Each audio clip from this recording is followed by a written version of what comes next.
Orisinilnya, idenya apa? Idenya poligami bukan? Bukan. Idenya itu adalah mempertahankan populasi. Baru kita bisa mengubah orang lain.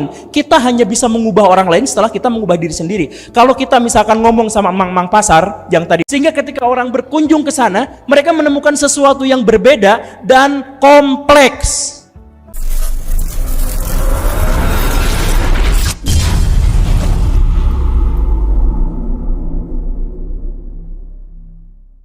Nah, itu kalau misalkan kita ngelihat sekarang ini kan saya berbicara di depan orang-orang prodi pariwisata. Kenapa kita tidak mengulangi kesuksesan Bali? Kan filosofisnya kita udah nemu tuh. Bahwa orang berkunjung ke tempat yang dimana dia tidak nemukan wilayah itu sebelumnya atau biasanya. Itu Bali begitu. Nah, apakah filosofi yang sama terjadi di seluruh dunia? Terjadi sebagian besar di seluruh dunia ternyata seperti itu. Kecuali zaman setelah tahun 60-an beda, ada sedikit variasi yang lebih banyak. Tapi tetap saja fokusnya gini. Di sini ada nggak yang pernah main ke luar negeri? Ars itu luar negeri ya? Bukan negeri kan ini ya, swasta ya? Berarti luar negeri. Ada yang pernah ke luar negeri? Nggak ada ya? Oke. Saya ceritain sedikit aja. Tempat negara mana yang dikunjungi wisatawan paling banyak di seluruh dunia? Ada yang tahu nggak? Negara mana yang dikunjungi oleh wisatawan paling banyak di seluruh dunia? Cung? Apa? Prancis, betul sekali. Prancis. Kenapa? Tahu kenapa Prancis paling banyak dikunjungi? Karena gimana ya? Oh, oke. Negara-negara yang paling banyak dikunjungi di seluruh dunia diantaranya adalah Prancis, betul sekali. Berapa banyak pengunjung atau wisatawan ke sana? Dalam 1 tahun mereka dikunjungi oleh orang yang lebih banyak daripada penduduknya sendiri. Banyak sekali. Lalu apa lagi? Turki. Lalu apa lagi? Meksiko. Lalu apa lagi? Yunani. Dan banyak sekali negara-negara yang paling banyak dikunjungi. Kalau Prancis, kalau misalkan dihitung dengan Indonesia wisatawan itu hanya 2,5 juta. Prancis itu setahun bisa sampai 85 juta orang datang ke sana. Nah, lalu apa yang jadi destinasi wisata di sana? Ternyata yang luar biasanya adalah di sana tidak ada tempat destinasi wisata khusus. Gak ada tempat wisatanya di sana tuh apa? Ternyata, nah ini masalah filosofis yang kedua. Wisata itu, tempat wisata itu sebenarnya bukan secara sengaja dibuat sebagai tempat wisata. Tempat wisata itu sebenarnya adalah akumulasi dari kebudayaan di wilayah itu. Ngerti nggak? Jadi maksudnya gini, apa yang dipelajari dari prodi pariwisata? Seharusnya semuanya yang mencakup manusia, psikologi dipelajari nggak?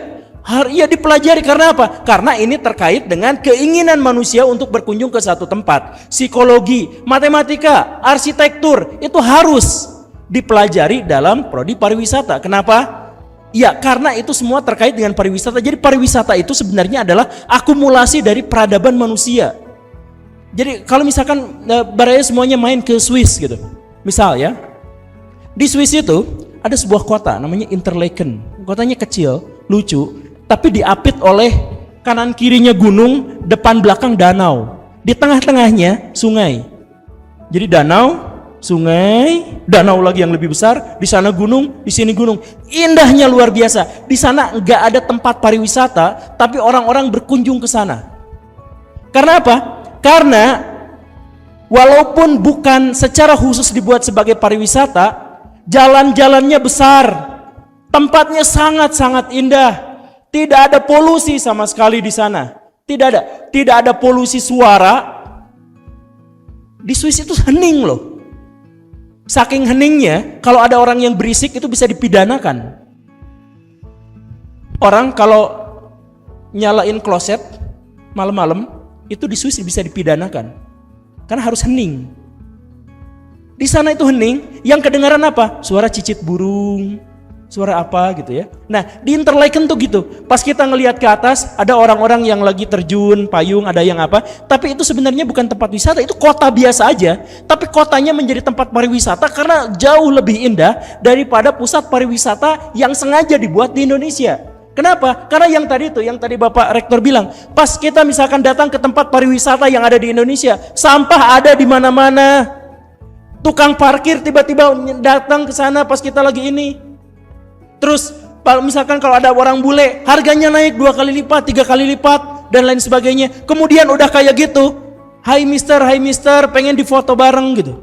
Dan lain sebagainya. Nah, jadi kalau kita itu berpikir pariwisata itu partikular, parsial, terpisah gitu.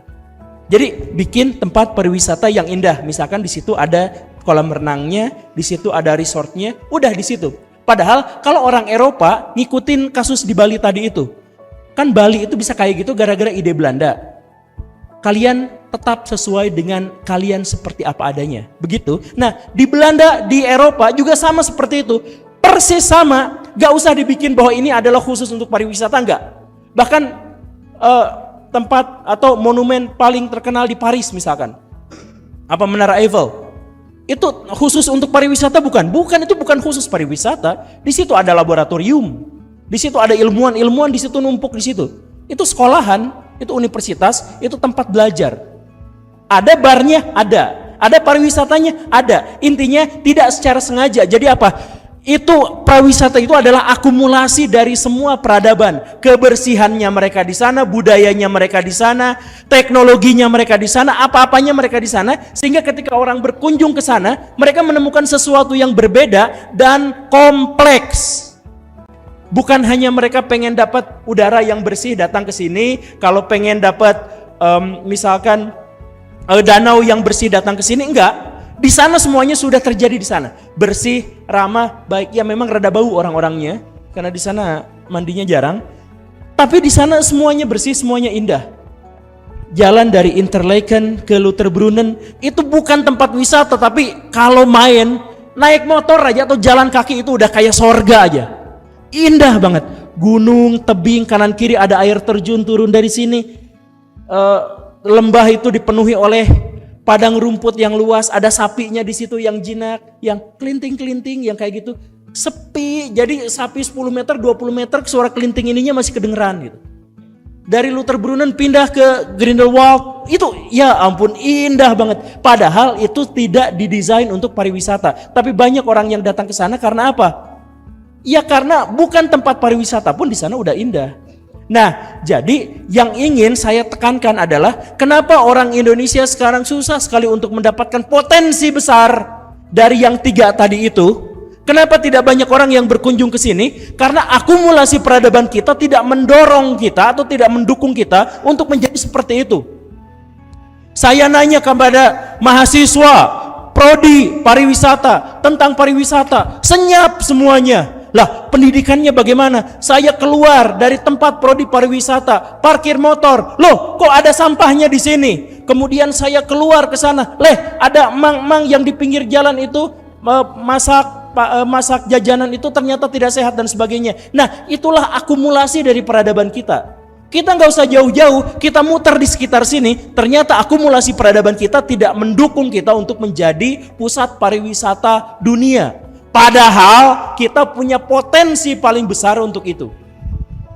Nah, makanya karena apa? Secara filosofis kita berpikir partikular, parsial. Ketika kita berpikir pariwisata, kita berpikir tempat mana yang indah, kita bikin resort di situ. Bukan. Pariwisata itu di mana kita dipijak di situ, kita perbagus semua peradaban di situ, kemudian kita ambil manfaatnya. Kalau misalkan kita lihat Bandung, kota Bandung, itu dihias, ditata sedemikian rupa sama Kang Emil dulu jadi bagus itu. Ternyata mirip-mirip Belanda. Kota tua, ya udah kota tua gak apa-apa, biar mirip-mirip Belanda kayak zaman penjajahan dulu itu. Tapi kenapa kita misalkan gak berpikir bahwa kita harus untuk datang ke Indonesia, kita harus datang ke TMII, Taman Mini, di mana di situ rumah-rumah tradisional dipajang di situ. Kenapa cuma dipajang? Kenapa enggak misalkan kantor wali kota Bandung itu rumahnya rumah adat Jawa Barat? Kenapa nggak kayak gitu? Kenapa kantor wali kota Riau bentuknya kenapa nggak rumah panggung yang besar itu? Kan secara filosofis rumah itu sesuai dengan iklim. Sekarang kita ada di daerah banjir tapi rumahnya nempel ke lantai, kan nggak nyambung. Kenapa nggak menggunakan filosofi orang zaman dulu? Kenapa nggak kita tampil apa adanya seperti seharusnya kita? Kenapa kita nggak orisinil? Kenapa kita nyontek orang-orang luar? Kita masukin sesuatu yang acak dan nggak nyambung gitu. Kita parsial, kita sepotong-sepotong. Makanya kalau mau jadi pusat pariwisata, berpikirlah secara visioner bahwa kita punya potensi besar untuk itu dan kita harus jalankan, tapi bukan sepotong-sepotong, tapi secara keseluruhan. Dan di sini saya pengen nutup ini.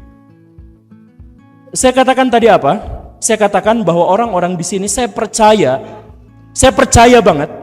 Saya bukan mendoakan, ya tentu saja saya mendoakan, tapi saya bukan mendoakan di sini. Saya percaya bahwa di sini, di antara orang-orang yang lagi ngeliatin atau ngedengerin saya, pasti akan ada orang-orang besar di masa depan yang sukses, yang punya duit miliaran, yang sampai dia nggak tahu cara ngitung duitnya sendiri saking banyaknya, yang dia diundang kemana-mana sebagai pembicara, yang dia bisa menjadi motivator bagi orang-orang, dan yang paling penting, yang dia bermanfaat untuk orang-orang. Saya percaya ada orang-orang di sini yang seperti itu. Nah, kenapa bisa seperti itu? Karena kita ada di depan sebuah harta karun yang tinggal kita buka. Makanya siapapun di sini yang ngomongin soal pariwisata, kita bikin permainan yang tadi itu. Bikin permainan, seandainya saya punya duit 5 triliun, saya akan gunakan untuk apa? Sehingga akan mendapatkan keuntungan yang luar biasa di kemudian hari, sekaligus mengangkat citra pariwisata di Indonesia. Kalau sekarang Bario semua di sini tidak punya visi, tidak punya rencana untuk itu, mulai dari sekarang bikin rencana itu. Karena saya yakin orang-orang yang punya rencana itulah yang di masa depan akan sukses. Sekian saja. Kita tepuk tangan dulu.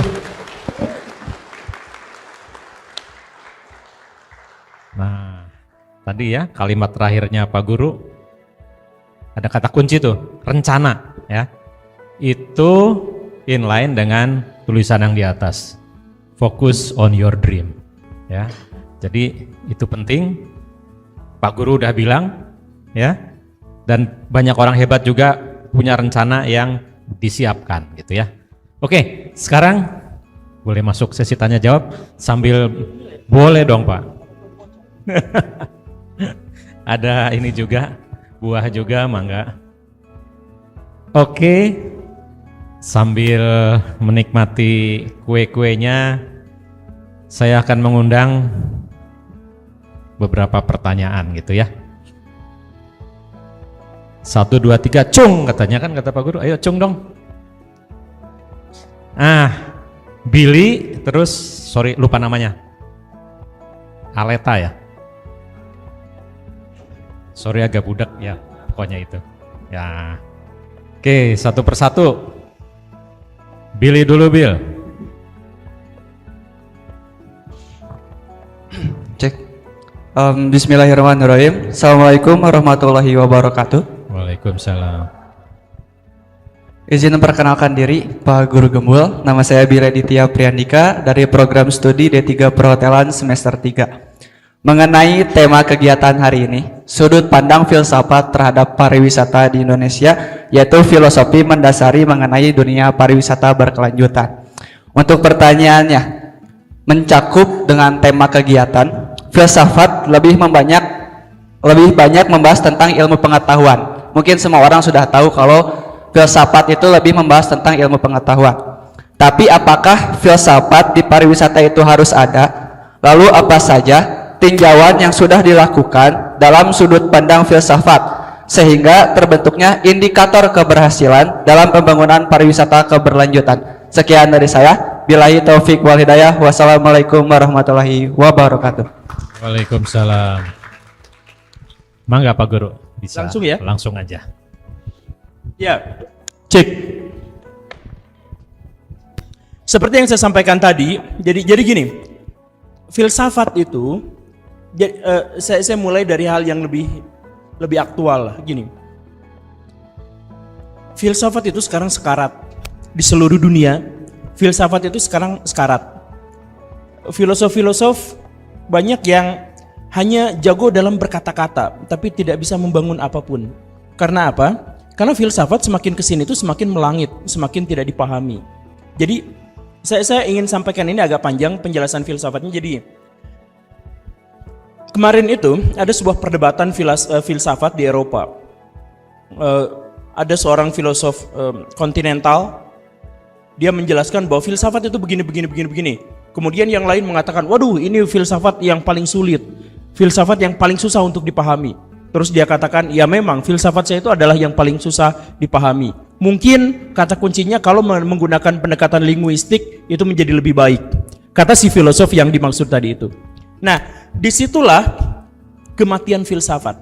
Disitulah sekaratnya filsafat. Karena apa? Karena filsafat sekarang itu dipersepsikan sebagai sesuatu yang susah, sesuatu yang rumit, sesuatu yang elitis. Padahal filsafat itu pada dasarnya itu adalah cinta terhadap kebijaksanaan, cinta terhadap kebajikan. Jadi maksudnya filsafat zaman dulu itulah yang memunculkan demokrasi, yang memunculkan sosialisme, dan pada dasarnya memunculkan seluruh ilmu pengetahuan, termasuk memunculkan prodi pariwisata. Itu sebenarnya filsafat itu begitu. Karena apa? Karena membumi. Nah, sekarang filsafat itu malah dicari hal-hal yang susah-susah. Kemudian diperdebatkan dengan diksi-diksi yang aneh-aneh gitu. Makanya saya di awal tadi itu mengingatkan ada perbedaan antara filosof dengan ahli filsafat. Ahli filsafat itu berpikir rumit, sedangkan filosof itu berpikir tentang apa yang dibutuhkan oleh masyarakat sekarang, kemudian dia memecahkannya. Nah, jadi pendekatan filsafat dari tadi itu sebenarnya kita berbicara tentang pendekatan filsafat. Tentang kenapa? Jadi gini nih, berfilsafat itu artinya adalah berpikir mendalam dan bebas, tanpa tendensi. Termasuk juga kalau bisa tanpa emosi. Itu berpikir filsafat itu begitu. Tanpa tendensi, tanpa ini. Jadi dimulai dari sebuah pertanyaan dan kita ajukan jawabannya. Itulah yang dimaksud dengan berpikir filsafat. Ada nggak di sini yang tahu apa yang dimaksud dengan berpikir? Pernah berpikir? Pernah berpikir? Pernah. Oke, apa yang dimaksud dengan berpikir? Hah? Ayo, berpikir. Berpikir, apa yang dimaksud dengan berpikir? Nah, filsafat itu sebenarnya alat bantunya itu adalah logika. Dan logika itu dimulai biasanya dari definisi. Tidak selalu, tapi biasanya dimulai dari definisi. Jadi kita harus mendefinisikan segala sesuatu yang walaupun kita sudah memahaminya.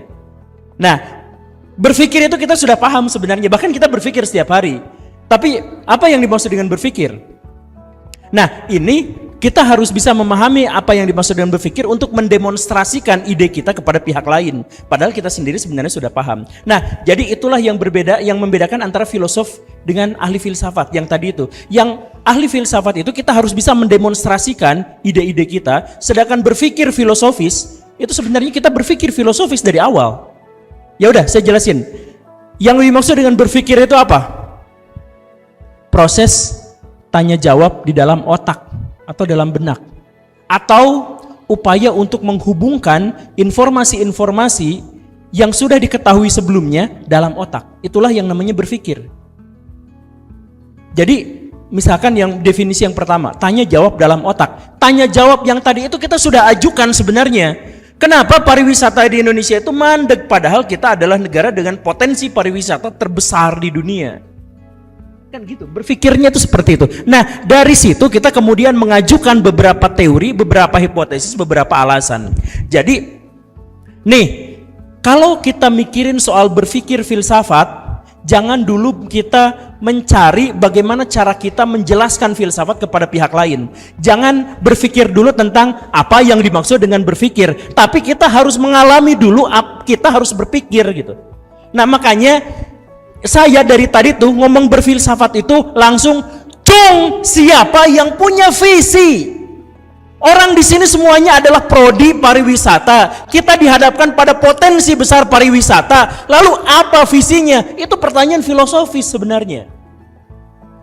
Bukan pertanyaan filsafat yang harus didemonstrasikan pada pihak lain, tapi pertanyaan refleksi. Kita bisa apa? Karena apa? Karena kita kuliah di sini, kita punya potensi besar di sana, kita punya potensi untuk memberikan kemanfaatan kepada sebesar mungkin umat manusia, dan kita dapat keuntungan besar di sana. Jadi sebenarnya filsafat itu pengen saya buat ke arah yang lebih membumi gitu ya. Makanya yang saya tekankan tadi itu, please setelah pertemuan ini kalian semua harus punya rencana. Jadi rumusnya gini nih, kalian itu dikasih rejeki hanya setelah kalian punya mimpi. Kalau kalian punya duit duluan atau rejeki duluan sebelum kalian punya mimpi, maka duit itu hilang. Gini nih, misal ya, kalian tiba-tiba menang lotre, anggaplah ya, terus punya duit 1 miliar. Apa yang akan terjadi dengan duit 1 miliar itu? Para ilmuwan mengambil sebuah kesimpulan bahwa uang itu akan habis tanpa sisa dalam 2 tahun. Setelah itu baraya semua di sini akan hidup sama seperti sebelum punya duit 1 miliar. Mau dikasih duit atau ginilah. Dulu sebenarnya ada sebuah pertanyaan. Seandainya orang di seluruh dunia itu harta kekayaannya dibagi rata, bisa nggak? Ya bisa aja, anggaplah bisa. Setiap orang itu akan dapat sekitar 4 miliar seorang. Tapi dalam waktu 5 tahun, uang itu akan kembali berkumpul, berakumulasi pada orang-orang terkaya yang sekarang ada, dan kalian semua jadi miskin lagi, sama. Karena apa? Karena yang paling penting itu sebenarnya bukan kepemilikan uang itu, tetapi kita bisa mengelolanya atau tidak. Nah, bisa atau tidak mengelola itu dimulai dari kita punya rencana, kita punya visi. Jadi punya dulu visi, baru nanti duit akan datang. Punya dulu, kalau saya sekarang punya duit 5 triliun, saya akan pakai di sini, sehingga uang akan balik modal segini. Kalau sudah punya itu, nanti baru dapat duitnya. Itu pasti. Karena apa? Kalau kata orang Islam, Tuhan itu sesuai dengan prasangkaan hambanya. Kita berprasangka dulu, baru seperti itu kejadiannya. Nah, tapi kalau tidak berprasangka dulu, kita tidak berimajinasi dulu, tidak berencana dulu, nanti kalaupun kita punya duit segitu, gak akan ngaruh, langsung hilang lagi. Makanya sekarang saya tanya, kepada Akang yang di sana itu, nah bukan, ke Teteh yang di sini. Teh, kalau punya duit 1 triliun mau dipakai buat apa? Ya usaha apa?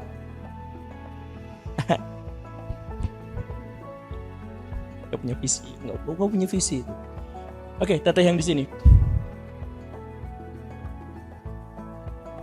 Kalau diberikan kesempatan untuk besok menikah, menikahnya di mana? Ya gedung mana? Apa? Gedung pernikahan? Oh, di hotel mana? Iya.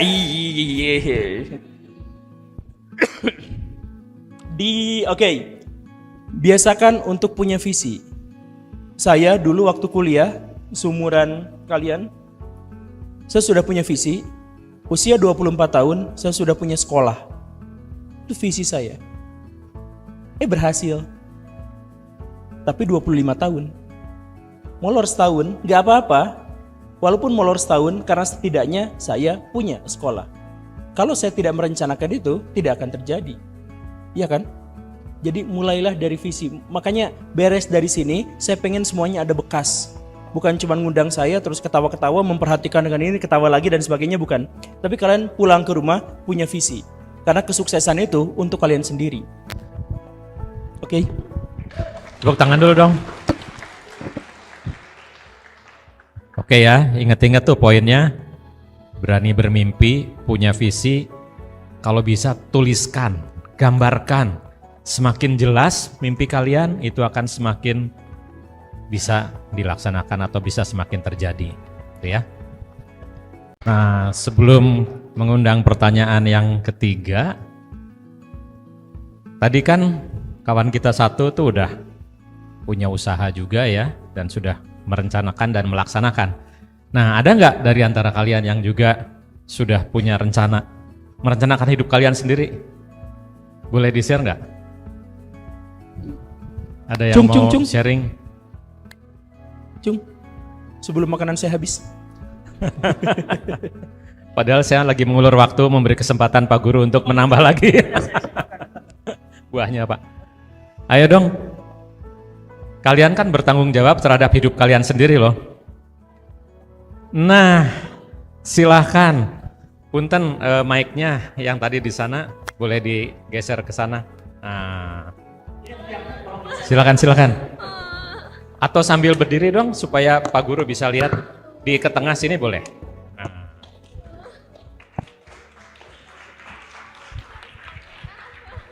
Geser sini Kak.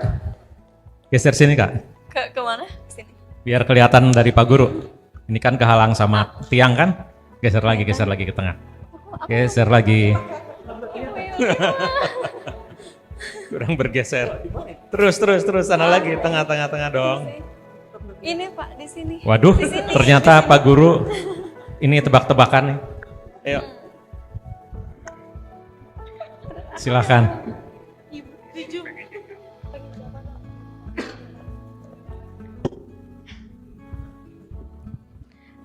Perkenalkan, nama saya Kori Herunisa.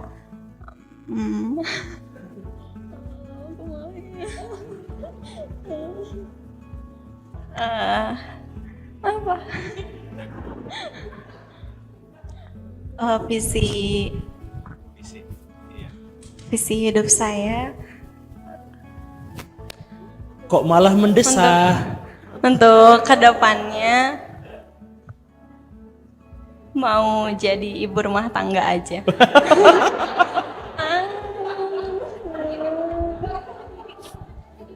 Ya, mendidik anak. Oh, udah punya calon? Belum, Ah, masih cari. Sok, siapa yang mau? Bapak istrinya masih satu, Pak.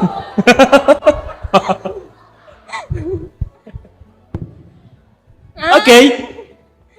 Udah. Terus, udah? Itu bukan misi. Apalagi Bu? Udah itu aja sih. Oke, tetap berdiri di situ ya. Iya. Saya ingin menjelaskan visi itu apa, misi itu apa. Karena gini nih. Gini ya. Melakukan aktivitas seksual dan bereproduksi dan punya anak dan ngurusnya itu bukan manusiawi. Karena hewan pun bisa. Betul ya? Yang membedakannya antara manusia dengan hewan itu adalah tanggung jawab setelah itu.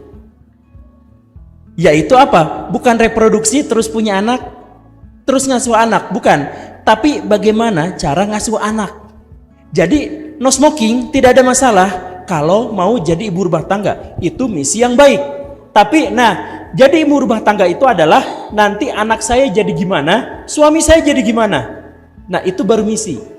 Misalkan kalau saya akan jadi ibu rumah tangga yang baik sampai suami saya itu jadi orang yang sukses dan bisa memberi kemanfaatan buat orang lain. Misalkan di bidang apa? Di bidang pariwisata misalkan. Atau misi saya itu adalah saya akan mendidik anak-anak saya yang jumlahnya 18, yang semuanya akan menjadi profesor dan sebagainya.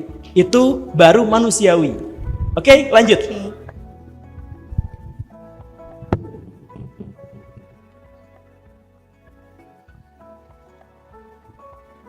Oh.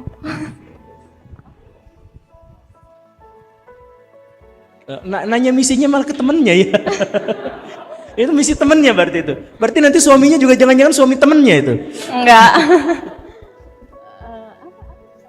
Apa tuh sok?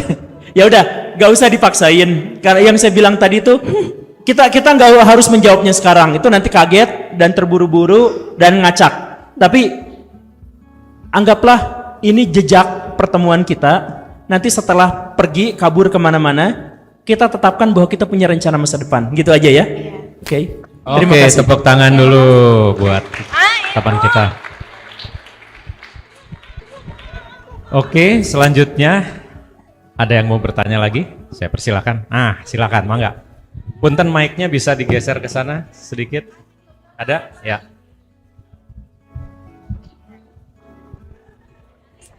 Assalamualaikum warahmatullahi wabarakatuh.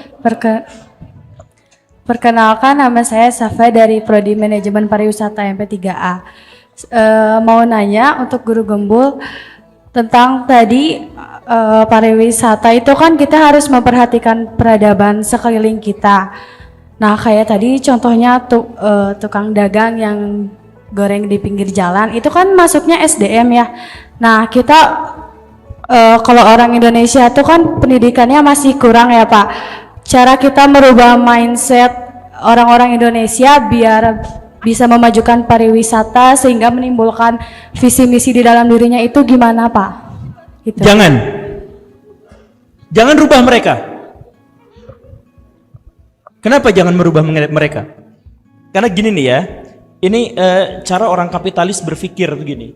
Jadi ini filosofisnya orang kapitalis. Kita tuh dihidupi oleh orang-orang bodoh yang tidak mampu. Rumusnya. Jadi gini nih. Cristiano Ronaldo sekarang dapat gaji 10 miliar per hari dari klub Arab. Tahu ya? Kenapa digajinya gede banget? Karena sponsorshipnya gede banget. Karena klubnya juga gede di Arab dan sebagainya. Kenapa klubnya gede? Dan kenapa banyak sponsor ke situ? Karena banyak orang yang hobi main bola. Banyak orang yang hobi nonton bola. Begitu kan? Siapa orang yang hobi nonton bola? Orang yang pengen main bola tapi susah mencapai puncak sebagai pemain bola. Makanya dia hanya jadi penonton. Ngerti kan? Jadi sebenarnya aset tertinggi dari para kapitalis atau aset tertinggi atau potensi kita sebenarnya adalah dari orang-orang yang tidak bisa melakukannya. Ada lukisan Pablo Picasso, mahal banget, 1,2 triliun misalkan. Kenapa bisa mahal? Karena ada orang yang gemar lukisan tapi nggak bisa ngelukis sebagus itu.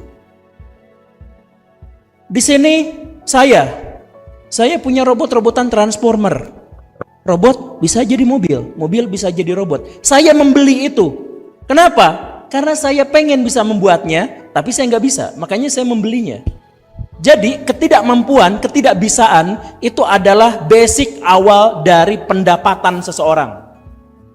Jadi ketika kita misalkan melihat teman-teman kita, bangsa Indonesia misalkan tidak bersih, tidak mampu, tidak apa dan sebagainya, justru disitulah kita akan berpotensi menjadi pahlawan besar di masa depan. Ingat, tidak ada seorang pun pahlawan yang muncul dari sebuah bangsa yang sudah mapan. Pahlawan itu muncul dari gejolak. Kenapa? Karena muncul dari ketidakmampuan. Gitu kan?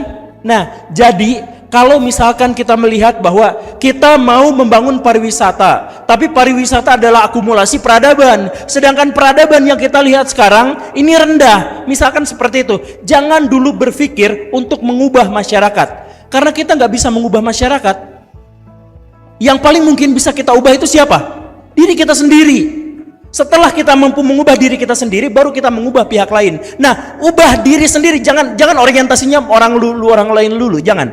Potensinya itu yang paling mungkin bisa kita rubah itu adalah diri kita sendiri. Kita melihat misalkan ada orang-orang yang dagang di pinggir jalan.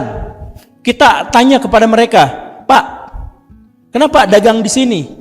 Ya, kita cuma mampu bisa seperti itu. Nah, itu kan sebenarnya potensi besar. Potensi besar agar kita bisa mengangkat harkat martabat mereka, sekaligus juga mengangkat pariwisata dan tetap membuat mereka menjadi seperti itu. Ada banyak tempat pariwisata di Indonesia yang justru malah laku gara-gara jajanan pasar di pinggir jalan. Betul kan? Itu dikelola. Atau contoh yang paling sederhananya gini lah. Baraya, pernah main ke pasar tradisional? Pernah kan? Pernah main ke pasar swalayan? Pernah. Kenapa pasar tradisional dianggap kumuh? Kenapa pasar tradisional tidak bisa mengimbangi pasar modern misalkan? Ya karena orang-orangnya nggak mau. Kalau misalkan orang-orang yang di pasar tradisional itu mau, itu sebenarnya mereka bisa mengungguli, bukan menyaingi, mengungguli pasar modern. Kenapa? Karena harga jual di sana jauh lebih murah. Tapi untuk masuk ke sana jalan ledok, banyak preman, gelap, banyak lalat, terus bararau, kucing di pojokan gitu kan. Bisa nggak itu misalkan satu penghuni, satu pedagang pasar semuanya di situ, berinisiatif untuk yuk kita bebersih ini. Kalau dibersihkan itu sama bersihnya dengan swalayan sebenarnya, tapi mereka tidak mau melakukannya. Lihat nggak yang suka dagang di pasar, dagang sayur di pasar tradisional, kol dikupas-kupas buang ke depannya, iya kan? Jadi jeblok di depan teh. Udah itu mereka bayar Rp2.000 untuk siapa? Untuk para petugas kebersihan. Jadi mereka rela berkotor-kotoran demi bayar uang 2.000. Logis gak sih? Logis gak? Mereka rela berkotor-kotoran buang sampah di situ asal mereka membayar Rp2.000 uang kebersihan. Nah, orang yang seperti itu bisa nggak kita ubah? Susah untuk mengubahnya. Yang paling mungkin logika yang tadi itu, kitalah yang mengubah diri sendiri, ubah masalah besar itu jadi potensi untuk diri kita sendiri. Yaitu apa? Orang-orang yang tukang ngupasin yang di jalan, yang di pasar-pasar itu, yang tukang cengek cabai apa itu buang aja ke depan jongkoknya dan akhirnya berantakan itu, ya udah kita datang ke dia, Pak, setiap pagi saya ambilin sampah-sampah dari Bapak. Ambilin aja sampah-sampah dari Bapak semuanya, berkarung-karung, kemudian kita ubah jadi pelet ikan, kita ubah jadi makanan ternak, kita jual.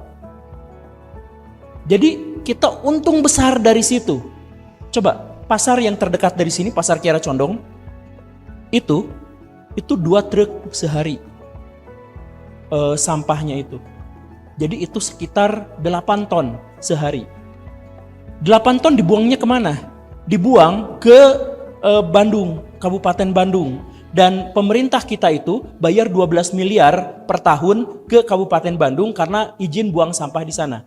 Coba kalau ada nggak orang-orang di sini yang berpikir 8 ton sampah organik itu kita yang kelola, kita jadiin pupuk, kita jual, kita dapat omset ratusan juta sebulan.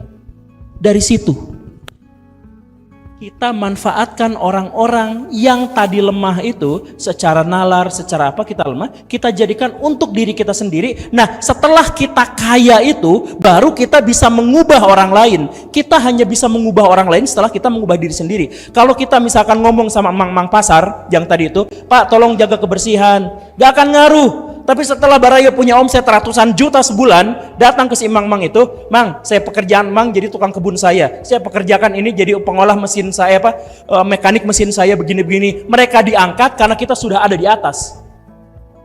Lihat orang-orang yang di pinggir itu, yang nalarnya lemah, yang ekonominya lemah, yang apa, jadikan mereka sebagai potensi karena kita hanya bisa berbisnis, kita hanya bisa mendapatkan cuan setelah kita melihat ketidakbisaan pihak lain.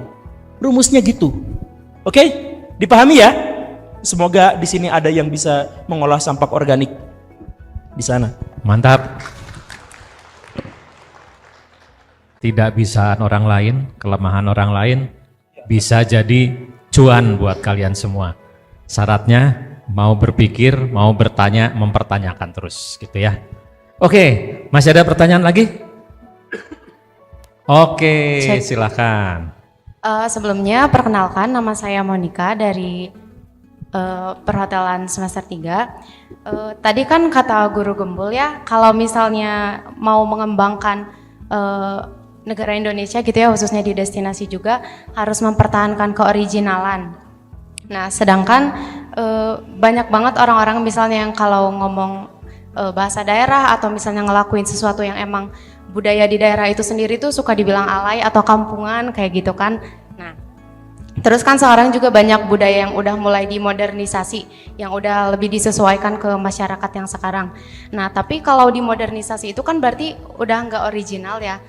Terus bisa juga keoriginalannya terkikis atau bahkan hilang. Nah, kalau menurut Guru Gembul sendiri, kalau misalnya modernisasi dalam budaya itu adalah termasuk ke hal yang bagus atau enggak? Segitu aja, makasih. Pertanyaan bagus. Pertanyaan kritis. Semoga teteh nggak kritis. Oke, jawabannya seperti ini ya. Orang Jepang itu dulu kemana-mana bawa samurai. Terus kalau mereka melakukan tindakan yang memalukan, Mereka keluarkan tantonya, kemudian bikin ritual sedikit, kemudian merobek perutnya. Lalu temannya memenggal kepalanya. Serem banget. Itu tradisi orisinil Jepang? Tidak. Karena itu berasal dari perjalanan ratusan tahun dari zaman Tokugawa. Jadi apa yang dimaksud dengan orisinil? Sebenarnya kita tahu orisinil, tapi kita tidak punya kesempatan untuk menjadi orisinil. Karena apa? Ya karena kita sendiri tidak pernah jadi orisinil. Orisinalitas kita sebagai manusia, ini paradoks ya. Orisinalitas kita sebagai manusia itu adalah kepalsuan. Siapapun di antara kita yang jujur, itu berarti dia tidak orisinil. Yang orisinil dari kita itu adalah yang tidak jujur. Orang yang otentik itu adalah orang yang munafik. Ngerti nggak maksudnya? Maksudnya gini nih. Ketika saya menyampaikan begini dan begitu, apakah semuanya ini adalah orisinil dari saya sendiri? Oh tidak. Sebenarnya saya kalau nggak di depan orang, saya garuk-garuk pantat, terus nyuk-sruk leho, gitu. Misalkan yang seperti itu. Tapi gara-gara saya di depan orang, maka saya harus berusaha untuk menghormati dan kemudian saya menutupi aib saya. Misalkan, maka saya menutupi sebagian dari aib saya tidak lagi menjadi orisinil. Tapi kalau saya tidak menutupi aib saya hancur. Kayak kan? Nah, jadi kenapa? Karena kita sebagai manusia itu gak mungkin bisa sempurna. Karena tidak mungkin bisa sempurna, ketika kita berusaha untuk sempurna, kita menutupi ketidaksempurnaan itu. Menutupi ketidaksempurnaan itu dengan apa? Dengan kebohongan. Maka Churchill bilang, kebenaran itu terlalu agung sampai dia harus dikawal oleh berbagai kebohongan. Gitu. Itu yang pertama, yang harus dipahami tentang orisinalitas. Kemudian yang kedua, soal orisinalitas, bukankah kita kalau misalkan jadi modern jadi tidak orisinil? Oh bukan seperti itu konsepnya. Idenya orisinil. Perwujudannya itu tidak bisa seperti itu terus. Jadi gini nih, misal ya, di zaman dulu laki-laki, ini misalkan ya, di tanah Arab, laki-laki itu wajib poligami. Wajib. Karena apa? Kalau tidak, populasi Arab punah, hilang sama sekali tanpa bekas. Karena apa? Karena tingkat mortalitinya, tingkat kematiannya tinggi, sehingga harus dibarengi dengan tingkat kelahiran yang tinggi. Tingkat kelahiran yang tinggi itu tidak mungkin bisa diakomodasi oleh satu perempuan, karena satu perempuan maksimal banget bisa melahirkan setahun sekali. Di Arab Saudi udah mah penduduknya sumber dayanya sedikit, banyak perang, tingkat kematiannya tinggi. Karena itu harus, ingat balik lagi ya, karena itu harus diimbangi oleh kelahiran yang banyak. Kelahiran yang banyak harus diimbangi oleh orang yang melahirkan yang banyak. Tapi perempuan tidak mungkin bisa melahirkan yang banyak. Maka di sana wajib poligami, kalau tidak mereka punah. Orisinilnya, idenya apa? Idenya poligami bukan? Bukan. Idenya itu adalah mempertahankan populasi. Sekarang Arab sudah tidak seperti itu lagi. Jadi untuk mempertahankan populasi, apakah harus dengan poligami? Tidak. Poligami itu hanya manifestasi kebudayaan. Idenya adalah mempertahankan populasi. Ngerti nggak? Jadi yang orisinil itu adalah mempertahankan populasi. Orang Jepang dulu harus setia kepada kaisar. Bagaimana cara setianya? Sabut samurai bacokin orang lain, perang antar klan, ada klan Chosu, ada klan apa, perang Satsuma satu sama lain, perang untuk apa? Demi kesetiaan. Sekarang gitu enggak? Wujudnya tidak begitu, tetapi setia mereka sampai sekarang, mereka tetap setia pada perusahaan. Bedanya di Indonesia, kalau ngelamar kerjaan, pengalamannya apa? Semakin banyak pengalaman, semakin bagus. Di Jepang, ngelamar, pengalaman kamu apa? Banyak, digampar. Menunjukkan dia nggak setia sama perusahaannya. Nah, jadi setianya tetap ada. Yang berbeda itu adalah perwujudannya. Makanya jangan sampai kita itu, ada orang Papua, maaf, orang Papua itu telanjang dada. Itu budaya mereka bukan? Itu budaya manifest mereka, budaya fisik mereka. Ide dasarnya bukan gitu. Jadi baju bisa beda-beda, tampilan bisa beda-beda. Yang paling besar, yang orisinilnya itu adalah ide dasarnya. Masyarakat Indonesia kayak gini nih. Masyarakat Indonesia tinggal di daerah tropis. Nenek moyang kita bikin rumah pakai kayu. Apakah untuk bisa jadi orisinil kita harus bikin perumahan semuanya terbuat dari kayu? Bukan begitu. Ide dasarnya adalah rumah nenek moyang kita itu adalah rumah yang sesuai dengan iklim. Sesuai dengan iklim itu kayak gimana? Misalkan orang Sunda rumahnya panggung. Berarti apa? Sirkulasi udaranya lancar, dari bawah ada, dari atas ada, dari samping dinding-dinding ada. Karena dinding sampingnya bilik, atasnya saya lupa namanya. Yang bawahnya itu juga palupuh, itu sirkulasi di sana lancar. Orang-orang Sunda dari zaman dulu sehat. Itu adalah idenya, orisinilnya begitu. Apakah sekarang kita harus bikin rumah kayak gitu terbuat dari kayu dan bilik? Bukan. Tapi rumah tahan banjir yang tidak bisa diserang sama hewan dan sirkulasinya tinggi, itu manifestnya bisa macam-macam. Paham ya? Itu jadi orisinalitas itu pada idenya, bukan pada perwujudannya. Nuhun. Luar biasa sekali, tepuk tangan dulu. Ini teman-teman ini beruntung sekali loh. Belajar ilmu yang luar biasa ya. Filosofis juga, sejarah juga, dan berbagai contoh-contohnya gitu ya. Ini terus terang saya juga mencernanya sambil mikir gitu Pak Guru ya. Jadi saya pikir memang sangat berharga nih yang disampaikan Pak Guru nih.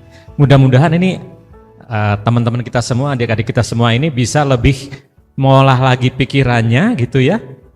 Sehingga apa yang didapat dari Pak Guru ini betul-betul bisa dipakai buat kehidupan kalian ke depan ya. Sekali lagi, yang menentukan hidup kalian ke depan adalah kalian sendiri ya. Jadi kalian bertanggung jawab atas hidup kalian sendiri. Apa yang disampaikan Pak Guru, tolong direnungkan, tolong dipikirkan. Oke, pertanyaan selanjutnya ada? Silakan. Tolong dikasih mic.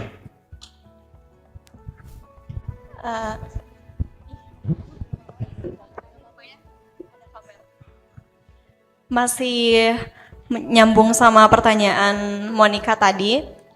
Pertanyaan dari saya, orisinil seperti apa agar Indonesia tetap dikunjungi oleh wisatawan? Sekian. Praktis ya. Saya senang orang-orang sini tuh kan ada yang sangat filosofis, ada yang kritis, skeptis, tapi ada juga yang praktis ya ini. Jadi macam-macam di sini ya. Kalau bikin grup drama kayaknya nggak akan nyambung. Bercanda. Oke. Apa tadi pertanyaannya, gimana caranya supaya orisinalitas apa di Indonesia yang bisa diangkat agar pariwisata kita maju gitu ya?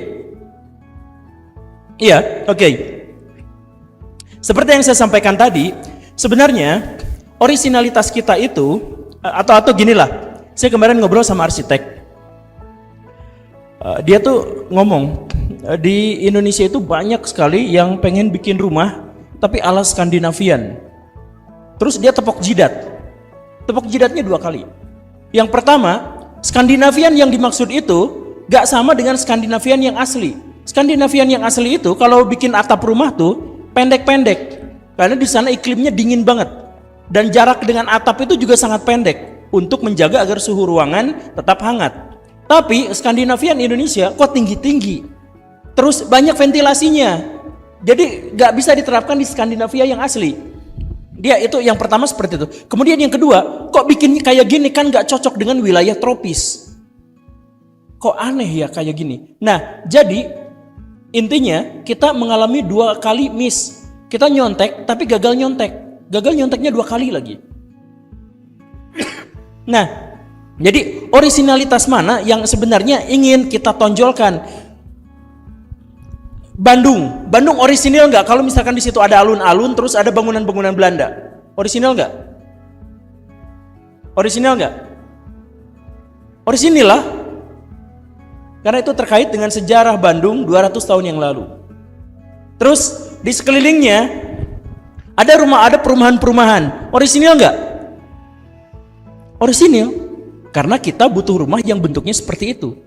Yang tidak orisinil itu apa? Yang tidak orisinil itu adalah yang tidak sesuai dengan ide orisinil kita. Yang tadi itu, ide ya, bukan manifest, ide. Nah, gini. Ide kita adalah pengen bikin Bandung yang tidak macet. Ketika macet, tidak orisinil. Ide kita itu adalah bikin Bandung yang tidak polusi. Kalau polusi itu berarti tidak orisinil. Karena tidak sesuai dengan ide-ide besar kita. Begitu. Itu yang pertama yang lebih pragmatis. Kemudian kalau misalkan mau lebih detail terkait dengan pariwisata, kita sama orang Filipina itu budayanya mirip. Tapi jalan itu beda banget. Kalau jalan di sana itu sepi dari tukang dagang. Kalau di Indonesia penuh sekali dengan roda-roda yang didagangkan dari mulai batagor, cilok, apa dan sebagainya. Orisinalitas Indonesianya di situ. Bisa nggak itu dijadikan bagian dari wisata? Ya bisa. Itu dikelola. Terus misalkan kita bikin kompakan. Dulu kita tuh kompak loh. Tukang mie ayam itu rodanya pasti biru. Masih inget nggak orang zaman dulu kayak gitu? Tukang batagor itu di atas katelnya itu ada ininya, ada tempat meniriskannya, tapi tempat meniriskannya pasti di atas katelnya begitu dan sebagainya. Nah, itu dikembangkan, disentuhkan dengan nilai-nilai modern sekarang, itu tetap seperti itu. Banyak pedagang-pedagang itu orisinil Indonesia. Jadi orisinil itu bukan berarti kita tidak berubah. Orisinil itu adalah ide, gagasan awalnya kita seperti itu, kemudian kita susun sesuai dengan realitas. Jadi kalau realitasnya begini, ya berubah, manifestasinya juga berubah gitu. Jadi McD mana yang lebih orisinil, Indonesia atau Amerika? Di Indonesia ada nasinya, di Amerika nggak ada nasinya. Mana yang lebih orisinil? Dua-duanya orisinil. Yang membedakannya itu adalah wilayahnya berbeda, seleranya berbeda, sehingga ada topping, ada variasi yang berbeda. Ide dasarnya dari McD itu adalah makanan cepat saji yang enak, yang sesuai dengan selera masyarakat. Ketika masyarakatnya beda, ya ganti menunya. Kan gitu sederhananya ya. Jadi Ars ini bangunannya seperti ini. Bangunannya seperti ini.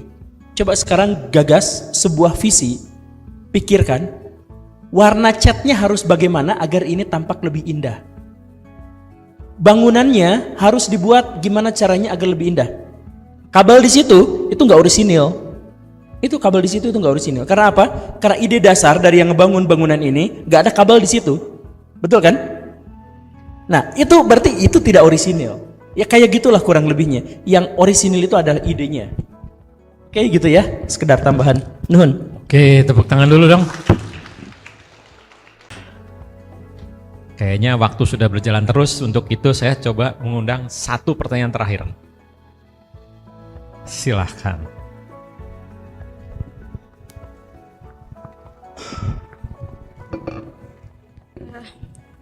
Perkenalkan, nama saya Sofina Denisha Hanifah dari Manajemen Pariwisata. Aku ingin bertanya Pak, mungkin ini di luar berhubungan juga sih, cuman pertanyaannya, mengapa setiap generasi itu selalu merasa generasinya itu yang paling benar gitu, atau yang harus diikuti atau dicontohi? Contohnya kayak generasi orang tua kita atau generasi milenial yang selalu ingin merasa paling benar. Kayak gitu. Cukup. Kasih. Nyambung ya? Oke. No smoking lah. Gak ada masalah. Oke. Kenapa sih setiap generasi itu egois menganggap bahwa pernah nggak kalian dengar misalkan dari generasi orang yang lebih tua, lagu-lagu zaman sekarang mah nggak enak, nggak ada maknanya, nggak kayak lagu zaman dulu. Ada nggak yang pernah dengar kayak gitu? Hah? Ada. Atau misalkan yang tadi itu, anak-anak zaman sekarang mah lebih susah ngertinya, nggak kayak orang-orang zaman dulu lebih hideng gitu. Ada yang pernah dengar yang kayak gitu? Oke. Sebenarnya saya mau menjawab ini dalam dua hal, masa lalu dan masa depan. Masa lalunya saya jelaskan.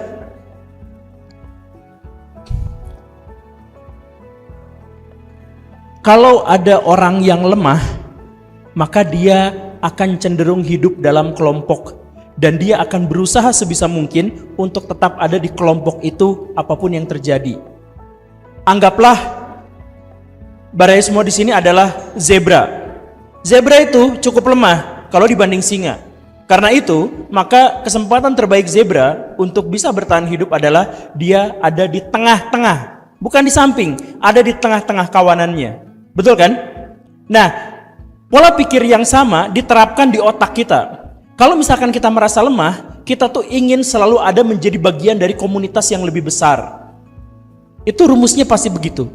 Jadi, kalau misalkan ada orang yang mengatakan, orang-orang zaman sekarang mah begini, sebenarnya dia merasa terancam, sebenarnya dia merasa dijelekan, atau sebenarnya dia merasa terintimidasi karena kelompoknya dalam generasinya itu misalkan dianggap kuno, dianggap kolot, dianggap apa, sehingga mereka mencoba untuk mencari kompensasi dari hinaan itu dengan hina balik. Generasi sekarang mah orang-orang yang susah ngerti, ya, seperti itu.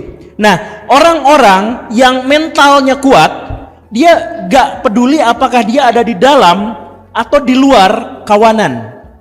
Jadi dia nggak akan mengatakan tentang diri dan kelompoknya, diri dan gerakannya, diri dan komunitasnya, diri dan generasinya, dia nggak akan bilang seperti itu. Dia akan ngomongin tentang masa kini sebagai masa kini, masa depan sebagai masa depan, masa lalu sebagai masa lalu. Kalau misalkan ada orang yang mengatakan seperti itu, jangan dibantah. Karena apa? Mereka lemah. Kalau misalkan kita bantah, itu memperkuat rasa lemah mereka, rasa inferior mereka, yang justru akan mengobarkan perlawanan mereka. Jadi mereka lemah. Jadi yang harus dilakukan apa? Perkuat mereka. Itu hal yang pertama. Jadi gini, kalau ada di antara Baraya yang fokusnya itu adalah tetap ingin bergaul dengan teman, terus temennya menjauh, dianya langsung pernah nggak ketemu sama orang yang bersahabat banget, pas temennya sedikit menjauh, dianya langsung baper. Temennya punya pacar, dia langsung menjauh. Kamu mah beda banget sekarang mah, udah punya pacar mah. Pernah nggak ketemu sama orang-orang kayak gitu? Itu orang yang mentalnya sangat lemah. Mereka ketakutan luar biasa ketika ada di luar komunitas, di luar kelompoknya. Jadi jangan dibikin malah makin baper. Karena mereka lemah. Kalau mau perkuat mereka, atau kalau tidak bisa perkuat mereka, temani mereka sebagai bagian dari kelompok. Karena mereka sangat membutuhkan itu. Begitu. Itu yang pertama. Ya, terkait dengan masa lalu. Kemudian terkait dengan masa depan, pada faktanya kalian semua di sini adalah generasi terburuk sepanjang sejarah manusia. Generasi paling dikutuk. Yang tidak pernah ada manusia yang dikutuk seperti generasi kalian semua di sini. Kenapa coba paling dikutuk?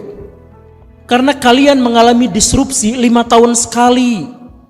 Jadi gini nih, generasi bapak ini, Pak Warsito ya, Pak Wiseto. Generasi Pak Wiseto itu, ketika diajarin sama kakeknya atau buyutnya, gimana cara bikin gini. Ketika beliau sudah beranjak usianya, pelajaran dari kakek itu masih relevan diterapkan dalam kehidupannya. Misalkan kakek buyutnya, nah kalau mau jadi sukses, jadi PNS. Sampai sekian generasi masih relevan. Tapi angkatan generasi ini, itu dikutuk karena apa? Karena apa yang kita pelajari sekarang, besok sudah tidak relevan. Ilmu pariwisata yang dipelajari di bangku kuliah sekarang, lulus kuliah nggak relevan karena dunia terlalu banyak berubah. Orang zaman dulu bikin travel agen travel. Sekarang ada Traveloka, udah disrupsi. Orang zaman dulu main Facebook bangga. 12 tahun kemudian alay masih main Facebook. Sekarang ada yang masih nonton TikTok, ada yang main Facebook. 5 tahun dari sekarang ketinggalan zaman. Dalam 5 tahun, dalam 10 tahun, dalam kehidupan kalian berganti-ganti semuanya. Kebiasaannya apa? Sehingga apa yang diajarkan nenek moyang, apa yang diajarkan orang tua, bahkan apa yang diajarkan dosen, 5 tahun kemudian gak berlaku. Perubahannya terlalu dinamis, Kemampuan beradaptasi kalian itu harus benar-benar ekstrim untuk bisa mengimbangi zaman itu. Itulah yang kemudian disebut sebagai generasi terkutuk. Saya sebagai generasi tua mengatakan lebok. Luar biasa sekali, tepuk tangan dulu. Oke, nah ini sekarang betul-betul terakhir, yang terakhir. Pak Oke, kami persilakan, boleh pinjam mic-nya ke depannya? Disampaikan ke Pak Oke. Oke, mangga Pak.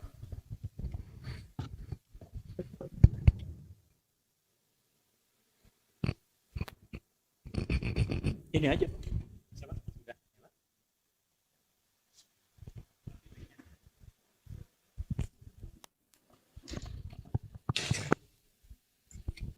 Ya, Assalamualaikum warahmatullahi wabarakatuh. Saya hanya mau sharing saja Pak. Ada sedikit pertanyaan. Tadi saya sudah mendengar saya juga memang penasaran Pak.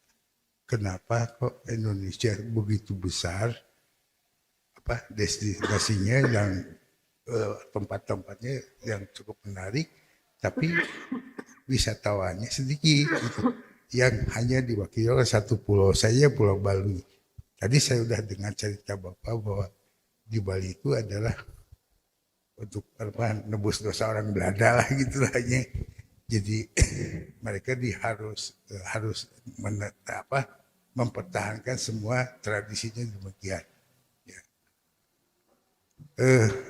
Kenapa Bali saja? Yang lain tidak, kan Indonesia itu besar. Ya, yang saya tahu, yang lain mungkin tidak di pariwisata ya dikembangkannya. Tapi misalnya contohnya di Jawa aja adalah perkebunan Pak. Sumatera juga begitu. Kemudian kalau lihat fenomena sekarang banyak sekali destinasi wisata yang dibuka sekarang ya. Baik di Lembang atau menurut Bapak apa itu destinasi atau bukan ya? Di Pangalengan, di Ciwidey, di mana perkebunan misalnya perkebunan teh sekarang sudah dibikin ada taman langit di Pangalengan, ada jembatan terpanjang yang di Ciwidey atau yang paling panjang di Asia itu ada di situ gunung di Sukabumi misalnya. Dan itu yang menarik untuk dikunjungi. Tapi dalam perencanaannya itu mereka itu hanya satu yang dilihat Pak, hanya keindahan dan apa yang buat spektakuler itu gitu ya. Nah, itu yang terjadi. Nah kemudian yang keduanya si destinasi wisata itu rata-rata yang laku sekarang berbau Eropa Pak. Seperti yang paling baru yang di Jatinangor, Eropa juga. Saya lihat begitu ya.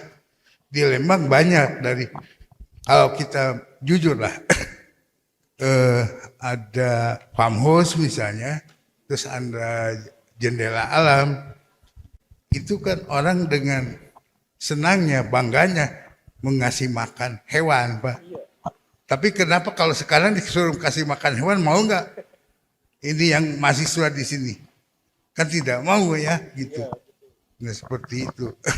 Nah yang selanjutnya berkaitan ini saya kebetulan dipercayalah kita kerjasama dengan Kala Group Pak. Insya Allah rencana mau lagi bikin perencanaan, bukan bikin persiapan ya untuk buka destinasi wisata di Merangin Jambi Pak. Itu di situ dibuat suatu PLTA. Kita mau menguasai sekeliling, tapi gede sekali Pak. 6.000 hektar di sana gitu. Jadi saya memang diminta untuk merencanakan buat perkebunannya, buat tanaman hortinya, buat pabriknya, buat laboratorium, kemudian pasarnya dan kantornya segala macam. Itu rencana mau dibikin semacam kompleks wisata di sana Pak. Karena besar sekali wilayahnya di sana. insya Allah pertengahan tahun barangkali gitu. Nah, saya mohon pendapat Bapak kira-kira apa saja yang harus dipersiapkan. Sementara saya hanya sekarang melihat dari landscape-nya lah, landscape tanaman gitu. Kemudian sedang mempelajari budayanya, kemudian religinya dan sebagainya. Ya kira-kira untuk melengkapi itu jadi destinasi yang sekaligus lah, tidak sedikit-sedikit. Apa aja kira-kira Pak? Itu aja Pak, terima kasih. Sama-sama. Oke, terima kasih pertanyaannya. Silakan Pak Guru. Pertanyaan tuh yang akhir ya, yang pertama tanggapan ya. Tadi tuh yang awal-awal Kira-kira apa saja yang harus disiapkan? yang buat proyek di Jambi itu Pak. Ya. Jadi ya, seperti yang saya sampaikan tadi, jadi sebenarnya bisakah jadi gini nih. Tadi ada perkebunan teh. Bisakah perkebunan teh itu jadi destinasi wisata? Ya, sebenarnya bisa. Waktu Kang Emil bikin teras Cihampelas yang bikin jalan di atas jalan raya itu kan sebenarnya awalnya itu adalah untuk mengurai kemacetan. Karena banyak orang yang berlalu lalang di sana dan banyak mobil di sana, jadi macet. Gimana caranya? Ya udah, orang yang berlalu lalangnya disimpan di atas, mobilnya disimpan di bawah. Nah, ternyata jadi juga tempat pariwisata. Jadi sebenarnya pariwisata itu yang tadi. Kalau mungkin atau pariwisata yang paling umum yang terjadi di dunia, yang paling jadi tempat pariwisata, itu sebenarnya awalnya tidak digunakan untuk atau tidak direncanakan sebagai destinasi wisata. Tapi karena indah, karena bagus, jadi tempat pariwisata. Jadi tempat pariwisata itu tiba-tiba kebun teh bisa jadi pusat pariwisata. Kota Bandung tengah-tengah tiba-tiba jadi pusat pariwisata. Apa? Jadi yang paling pentingnya itu adalah integral. Berpikirnya adalah kita tidak bisa berpikir secara parsial. Jadi melibatkan warga masyarakat di sana, nanti si warga masyarakat direncanakan yang mau jualnya di mana, yang bikin kiosnya di mana, kemudian sarana infrastruktur jalannya misalkan memadai dan sebagainya. Maka dengan kondisi indahnya alam Jambi, saya yakin, saya yakin sekali bahwa itu sudah akan menjadi. Jadi yang paling penting sebenarnya untuk pariwisata itu bukan awalnya dibuat-buat apa terus nanti apa. Buat itu sebaik-baiknya, seindah-indahnya, nanti secara otomatis itu akan menjadi pusat pariwisata. Di sini bahkan Ars Internasional bisa menjadi pusat pariwisata. Bisa kan? Bisa, sangat bisa sebenarnya. Bisakah lapangan yang di depan yang parkiran itu bisa jadi pasar malam? Dan kemudian orang-orang yang ada di sini itu jadi orang yang dagangnya, jadi usaha. Jadi di sini buka lapak malam-malam misalkan ya, tiap malam-malam kita buka misalkan pasar malam. Jadi di sini ada yang cosplay jadi pocong-pocongan gitu misalkan, terus nyumput di sana serem-sereman gitu. Atau kan dulu ada kan misalkan rumah hantu dikunjungi banyak orang. Kita bisa jadi seperti itu. Nah, tapi kita tidak usah mengubah apapun. Jadi maksudnya yang sama seperti yang tadi, kita berpikir pariwisata itu sebagai bagian yang besar dari peradaban. Kalau di sana nanti ada perkebunan, kalau nanti di sana ada bendungan, ya kita tambahkan misalkan di sana itu seharusnya adalah, setahu saya di Jambi itu ada jalur gajah gitu. Ada jalur, misalkan ada jalur gajah juga di sana, jadi gajah lewat di depan kita, ya gak apa-apa. Kan kita jadikan itu juga sebagai tempat konservasi, tujuannya adalah tempat konservasi, bisa jadi kawasan wisata. Kawasan kita main ke Afrika, kemana kita berwisatanya? Ternyata ke kawasan konservasi. Kita main ke Aceh, kita main ke hutan untuk berwisata, misalkan camping di mana? Ternyata di hutan lindungnya. Jadi berpikir pariwisata itu berkait dengan hal-hal yang lebih integral, yang terkait dengan sesuatu yang lebih luas yang ada di sekelilingnya. Begitulah kurang lebih Pak tanggapan saya. Hatur nuhun, semoga acaranya, semoga proyeknya sukses besar Pak. Tepuk tangan dulu. Terima kasih banyak, ini pertanyaan-pertanyaan dari adik-adik dan juga dari Pak Oke, juga Pak Guru nih sudah memberikan, saya kira banyak yang tercerahkan nih dengan sesi hari ini gitu ya. Nah, saya jadi ini Pak Guru, kepikiran juga gitu ya. Barangkali kalau suatu saat banyak orang senang main ke sini, jalan-jalan ke sini karena Arsnesia nih keren-keren, itu wisata juga kali ya? Bisa Pak, atau itu kan yang di pikiran lahan parkir itu, jadi kandang kelinci gitu Pak. Terus nanti ngasih makan itu, terus di situ ada kios yang di sini dagangnya yang itu. Ya kan pariwisata itu gimana caranya dikunjungi kan? Dan di sini belum ada yang kayak gitu. Atau kita bersaing dengan Taman Korea itu yang gagal. Yang itu bisa aja kan di sini bikin yang ini. Jadi sebenarnya ya pariwisata itu integral dengan sesuatu yang lain gitu Pak. Termasuk warganya ya. Iya. Kalau mahasiswanya keren-keren dan orang-orang senang ke sini, itu wisata juga bukan Pak? Iya betul Pak, iya. Iya. Oke, terima kasih banyak.